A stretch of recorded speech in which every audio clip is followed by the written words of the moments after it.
Sonne, Sommer, Sylt. Die Sorgen auf dem Festland lassen.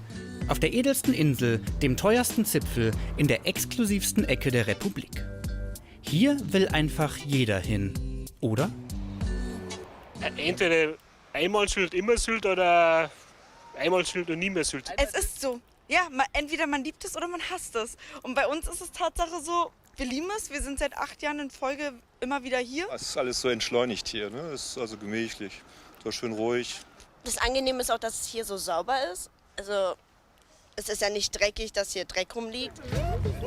Ganz so sauber wie gewohnt ist Sylt in diesem Sommer allerdings nicht. Chaos-Tage Sylt für 9 Euro, hin und zurück.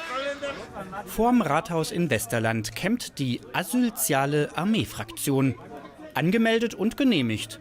Und mit offiziellem Pressesprecher. Es ist nicht so, dass wir wirklich nur Spaß und Party machen, sondern wir haben grundlegend auch immer eine politische Aussage. Sie protestieren gegen die teuren Mieten hier, die Verdrängung der Einheimischen und den Kapitalismus im Allgemeinen. Seit Pfingsten sind sie da. Das 9-Euro-Ticket feiern sie.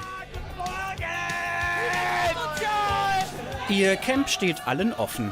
Diese Woche kam Inselurlauber Wolfgang Schäuble zum Diskutieren zu Besuch. Seit vorgestern gibt es noch ein Protestcamp.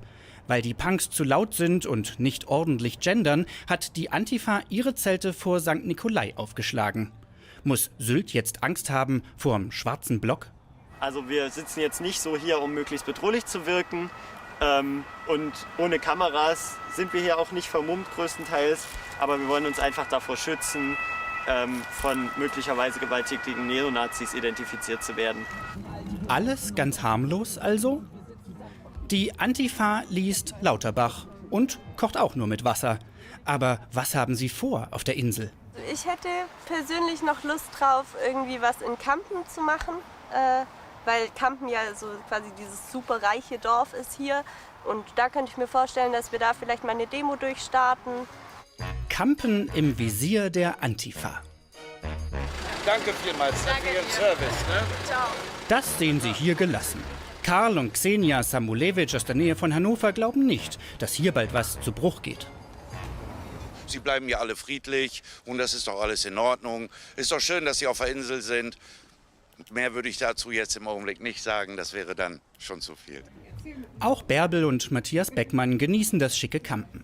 Sie sind mit dem Wohnmobil da. Hier gönnen sie sich was. Wenn ich hier sitze, dann sitze ich hier, weil ich in meinem Leben viel gearbeitet habe und ich gebe viel ab, bin sehr karitativ eingestellt, aber die Herrschaften, die dort demonstrieren, denen könnte ich auch den guten Rat geben, nehmt eure Hände und fangt an zu arbeiten. Ja, vielleicht muss man die Inseln so ein bisschen rausnehmen aus diesem 9-Euro-Ticket. Vormittags in Keitum, Luxusressort. Duftspray für den nächsten Gast. Masseur Matthias Hamel hat für jeden das Passende. Lerche, Kiefer, Lorbeer. Die Wohlhabenden auf der Massagebank verwöhnen. Er liebt seinen Job. Man vergisst, dass auch Reiche nett sind.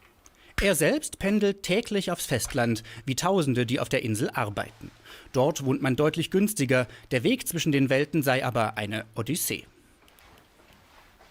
Es ist oftmals so, dass der Zug anhält, Probleme hat. Technische Probleme, ein Gleis ist kaputt, ein Signal ist kaputt. Bombendrohungen hatten wir in letzter Zeit. Und als die behoben war, waren die Gleise kaputt. Also es ist ein Abenteuer. Auch Zimmerassistent Nahom Petros schüttelt auf Sylt fremde Kissen auf. In einer Villa für 3.500 Euro die Nacht. Er selbst hat eine Personalwohnung in Westerland. Noch. Meine Familie wohnt in Flensburg. Ich habe 2 Kinder und ja, ab und zu fahre ich auch hin. Nahom wird mit seiner Familie demnächst nach Niebüll ziehen. Oft suchen die Arbeitgeber für ihre Angestellten eine bezahlbare Bleibe an der Küste gegenüber der teuren Insel. Wenn dann zum Beispiel ein neuer Mitarbeiter da ist, der gerne aufs Festland möchte, mit seiner Familie, dann gucken wir auch da, ob es gerade irgendwo ein Haus gibt, eine Wohnung. Wir sind immer so ein bisschen am Gucken. Bei uns wird keiner obdachlos. Doch das Problem ist akut. Wenn auf Sylt gebaut wird, dann meistens für Touristen. In List, ganz im Norden der Insel, will man es anders machen. Aus alten Kasernen entsteht günstigerer Wohnraum für Einheimische. Ein gigantisches Projekt, das den Druck vom Wohnungsmarkt nehmen soll.